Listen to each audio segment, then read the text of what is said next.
दोस्तों, मेरा नाम है रोहित और मैं लेकर आ गया हूँ एक बार फिर से आईएमआरई के टॉप 20 क्वेश्चन। यहाँ पर हमने फर्स्ट चैप्टर के काफ़ी मोस्ट इम्पॉर्टेंट जो क्वेश्चन थे वो इनको कलेक्ट किया है।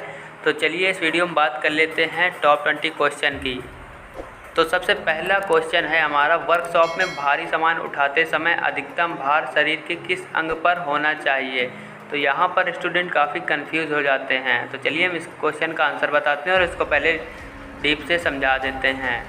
तो क्वेश्चन का कहना है कि जब हम कभी वर्कशॉप पर कार्य कर रहे होते हैं तो कोई सामग्री या सामान जब उठाते हैं तो उस सामान का जो लोड होता है, भार होता है, वो हमारे शरीर के किस अंग पर सबसे ज़्यादा पड़ता है, ये क्वेश्चन का कहना है। तो आपको यहाँ पर 4 ऑप्शन दिए गए हैं। 4 ऑप्शन में आपको सही आंसर बताना है। पीठ पर, छाती पर, पैरों पर, कंधों पर।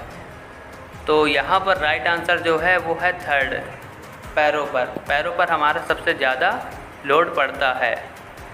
तो चलिए देख लेते हैं हम नेक्स्ट क्वेश्चन को। मानव शरीर से गुजरने वाली धारा का परिमाण कितना हो तब आघात की अनुभूति नहीं होगी। तो क्वेश्चन के यहाँ पर कहना है कि जो हमारे शरीर में विद्युत धारा फ्लो हो रही है वो इन 4 ऑप्शन में कौन सी ऐसी वैल्यू है करंट की जो हमारे शरीर में आघात नहीं देगा, यानी कि कोई भी हानि नहीं पहुँचाएगा। तो यहाँ पर 4 ऑप्शन दिए गए हैं। 1 मिली एम्पियर, और सेकेंड है 10 से 40 मिली एम्पियर, थर्ड है 8 से 15 मिली एम्पियर, और फोर्थ है 1 से लेकर 8 मिली एम्पियर। तो यहाँ पर आपको बताना है कौन सा आंसर सही है। तो यहाँ पर जो फर्स्ट ऑप्शन है यहाँ पर सही है 1 मिली एम्पियर। 1 मिली एम्पियर की करंट जब हमारे शरीर में फ्लो होती है तो वहाँ पर कोई भी आघात नहीं होता है हमारे बॉडी पर, या फिर कोई फिर हानि या लॉस नहीं होता है। तो चलिए देख लेते हैं अब नेक्स्ट क्वेश्चन। नेक्स्ट क्वेश्चन में पूछा गया है ISO स्टैंड फॉर, यानी कि ISO जो होता है ISO, इसका फुल फॉर्म बताना है इन 4 ऑप्शन में। ये भी काफ़ी बेसिक क्वेश्चन है, यहाँ पर स्टूडेंट कंफ्यूज हो जाते हैं, ये कई बार एग्जाम में आ चुका है। तो ऑप्शन यहाँ पर दिए गए, Indian standard organization, international organization for standard, और थर्ड है इंटरनेशनल साइंस ऑर्गेनाइजेशन, फोर्थ है इंडियन साइंस ऑर्गेनाइजेशन। तो यहाँ पर जो सेकंड ऑप्शन है ये एकदम करेक्ट है। इंटरनेशनल स्टैंडर्ड ऑर्गेनाइजेशन इसका फुल फॉर्म होता है, यहाँ पर क्वेश्चन में थोड़ा सा घुमाया गया था। तो यहाँ पर हमारा जो आंसर होगा वो सेकंड होगा। तो बढ़ते अपने नेक्स्ट क्वेश्चन की ओर। कृत्रिम श्वास की सबसे सरलतम विधि है सिल्वेस्टर विधि, सैफर विधि, माउथ टू माउथ विधि, और नन ऑफ दिस। तो यहाँ पर बताना है कि कौन सी सबसे सरलतम विधि होती है। यदि आपने इस चैप्टर को और इन सभी मेथड को अच्छे से पढ़ा है, कृत्रिम श्वास की जो कई सारी विधियाँ हैं, तो आप इस क्वेश्चन का आंसर आसानी से दे सकते हैं। तो यहाँ पर सबसे सरलतम विधि की बात करें तो यहाँ पर ऑप्शन जो थर्ड है एकदम करेक्ट है। इसमें हमें कुछ भी नहीं करना होता है। जिस व्यक्ति को विद्युत झटका लगता है तो उसको मुंह के द्वारा किसी अन्य व्यक्ति से उसके मुंह में श्वास दिया जाता है, जिससे उसके जो धड़कनें होती हैं, जो श्वास होती है उसके फेफड़ों में जो दब जाती है वो वापस आ जाती है। कहने का अर्थ यहाँ पर यह है कि जो भी हमारा व्यक्ति होता है जिसे विद्युत झटका लगा होता है उसे सांस वापस लाने में ये विधि अपनाई जाती है। उसके जो सांस नहीं ले पाता है उस कारण इस विधि का उपयोग किया जाता है। तो ये विधि जो होती है इसे 3 से 4 सेकंड तक लगभग 10 मिनट तक कंटिन्यू करते रहना चाहिए। तो नेक्स्ट देख लेते हैं यहाँ पर ऑप्शन जो है third, mouth to mouth method. Next देख लेते हैं, विद्युत झटके के पश्चात कृत्रिम श्वास क्रिया की निम्न में से किस विधि में रोगी को छाती के बल जमीन पर लिटाया जाता है। तो क्वेश्चन के यहाँ पर कहना है कि जो हमारा कृत्रिम श्वास की निम्न विधियाँ हैं उनमें कौन सी ऐसी विधि है जिसे जो रोगी होता है उसे छाती के बल ज़मीन पर लिटाया जाता है। तो आपने यदि पढ़ा होगा तो आप इस क्वेश्चन का आंसर दे सकते हैं। तो फर्स्ट है सेफर मेथड, सेकंड है सिल्वेस्टर मेथड, और थर्ड है माउथ टू माउथ मेथड, और फोर्थ है नन ऑफ दिस। तो यहाँ पर जो फर्स्ट ऑप्शन दिया गया है सेफर मेथड, यहाँ पर ये करेक्ट है। नेक्स्ट देख लेते हैं 6 नंबर क्वेश्चन, किसके अनुसार हथौड़ा का वर्गीकरण किया जाता है। यानी कि जो हैमर हम लोग यूज़ करते हैं वर्कशॉप में, तो उस हथौड़े का या फिर उस हैमर का वर्गीकरण किसके आधार पर किया जाता है। तो यहाँ पर 4 ऑप्शन दिए गए हैं। वेट ओनली यानी कि भार के आधार पर, shape of heel and length of handle, और थर्ड ऑप्शन है वेट एंड लेंथ यानी कि भार और लंबाई, और फोर्थ ऑप्शन है shape of the frame and weight यानी कि आकार और उसका फ्रेम और उसका भार। तो यहाँ पर आपको बताना है कौन सा आंसर सही है। तो ये मेरे हिसाब से ये सारी जो क्वेश्चन है ये बहुत ही बेसिक क्वेश्चन है। तो यदि ये बोर्ड में आ गया होते तो शायद आप इनमें अटक सकते थे। तो आप इनको एक बार और अच्छे से रिवाइज कर लीजिए। तो यहाँ पर जो ऑप्शन फोर्थ है यहाँ पर करेक्ट होगा, shape of the frame and weight. इसके आधार पर हमारा हैमर का वर्गीकरण किया जाता है। नेक्स्ट देख लेते हैं 7 नंबर क्वेश्चन। SE वायर का गेज मापा जाता है। तो सबसे पहले आपको बता देते हैं SE क्या होता है। SE होता है हमारा सुपर इनेमल्ड वायर, यानी कि हम लोग कॉपर को यदि लपेट दिया जाए या फिर जो हम लोग मोटर पर वाइंडिंग करते हैं तो वो कॉपर का नाम होता है सुपर इनेमल्ड कॉपर। तो अब बात कर लेते हैं अपने क्वेश्चन की। SE वायर का गेज मापा जाता है। तो सुपर इनेमल्ड जो वायर होता है उसका जो डाया होता है तो उसे किस डिवाइस द्वारा मापते हैं। तो स्क्रू गेज है, वायर गेज है, हैंड ड्रिल है, स्टील रूल है। तो यहाँ पर ऑप्शन हो जाएगा second, wire gauge. Wire gauge के द्वारा हम इसका गेज या फिर डाया मापते हैं।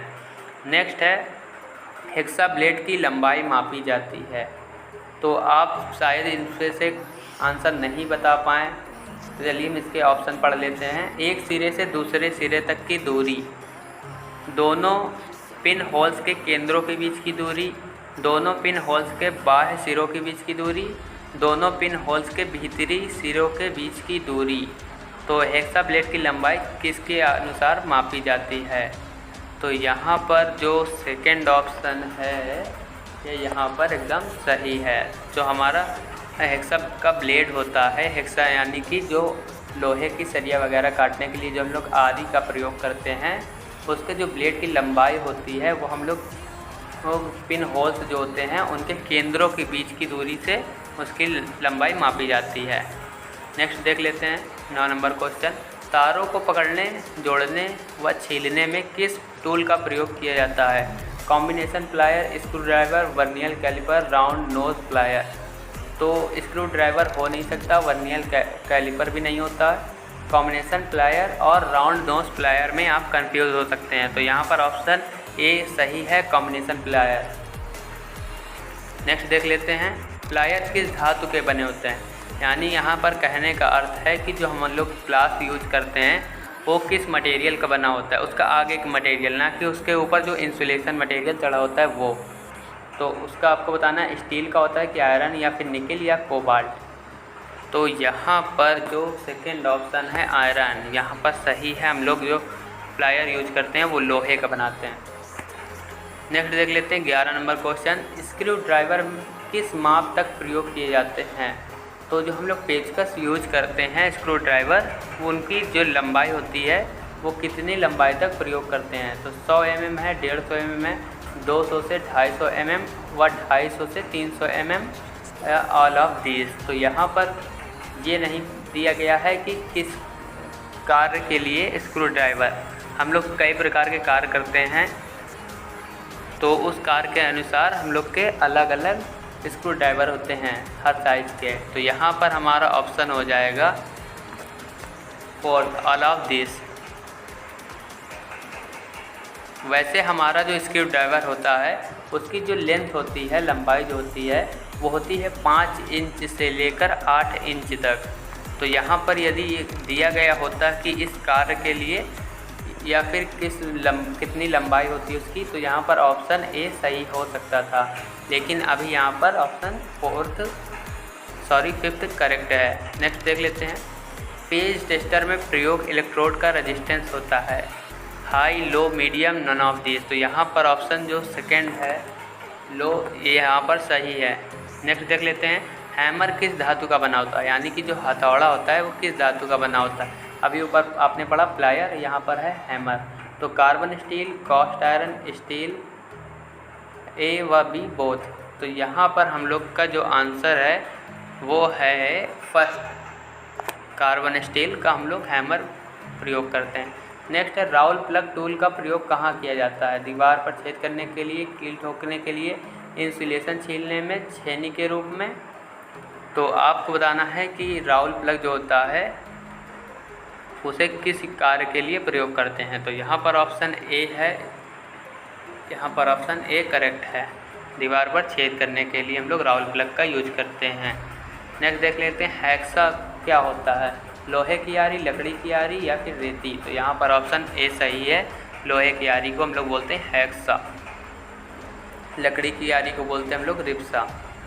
और नेक्स्ट देख लेते हैं निम्न में से कौन सा फाइल का प्रकार नहीं है? यहाँ पर जो हम लोग फाइल होती है, अब फाइल क्या होती है? फाइल एक ऐसी डिवाइस या फिर ऐसा यंत्र होता है जिसके द्वारा हम किसी भी मेटल को उसकी स्मूथनेस दे सकते हैं, यानी कि उसमें एक ऐसी चमक दे सकते हैं उसमें,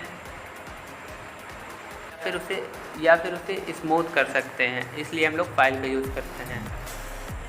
इसमें ऑप्शन दिए गए square file, round file, triangular file और फ्लैट राउंड फाइल। तो यहाँ पर जो फाइल का प्रकार नहीं है वो ऑप्शन है 4, फ्लैट राउंड फाइल। ये कोई फाइल नहीं होती, बाकी हमारी ये तीनों फाइल होती हैं। नेक्स्ट देख लेते हैं लकड़ी के पेंच फंसाने के लिए, पायलट छेद बनाने के लिए कौन सा औजार प्रयोग किया जाता है? तो जो हम लोग लकड़ी के पेंच में अगर फंसाना है तो वहाँ पर हम लोग प्रयोग करेंगे पोकर। यदि आप हैंड औजार पूछता तो यहाँ पर आप ऑप्शन बता सकते थे सेकेंड, हैंड ड्रिल। नेक्स्ट देख लेते हैं हल्की धातुओं को ठोकने के लिए लकड़ी से बना कौन सा हैमर प्रयोग किया जाना चाहिए? Pipe vise, nylon hammer, mallet या फिर बॉल पिन हैमर? तो यहाँ पर जो लकड़ी का हैमर होता है तो उसे हम लोग बोलते हैं मैलेट, जिसके द्वारा हम लोग सीट मेटल वगैरह फ्लैट करते हैं, समतल करते हैं इसे। नेक्स्ट देख लेते हैं 19 नंबर क्वेश्चन, निम्न में से कौन सा स्क्रू ड्राइवर का भाग नहीं है? टिप, ब्लेड, पैरोल, शीर्ष, दस्ता? तो यहाँ पर ब्लेड जो ऑप्शन दिया गया है सेकेंड, ये यहाँ पर एक जो स्क्रू ड्राइवर का भाग नहीं होता है, पेचकस का भाग नहीं होता है। लास्ट क्वेश्चन है 20 नंबर, हस्त औजार कौन सा नहीं है? Plier, file hammer, wire gauge? तो यहाँ पर हस्त औजार पूछ रहा है, तो यहाँ पर प्लायर भी है, फाइल भी है, हैमर भी है और यहाँ पर वायर गेज नहीं है। वायर गेज हम लोग का कोई औजार नहीं है, ये एक माप या फिर डायमेंशन मापने का एक उपकरण है। तो कैसी लगी गाइस ये वीडियो हमें कमेंट करके ज़रूर बताएं। चैनल पर नए आए तो चैनल को सब्सक्राइब कर लें, बेल आइकन को प्रेस कर लें।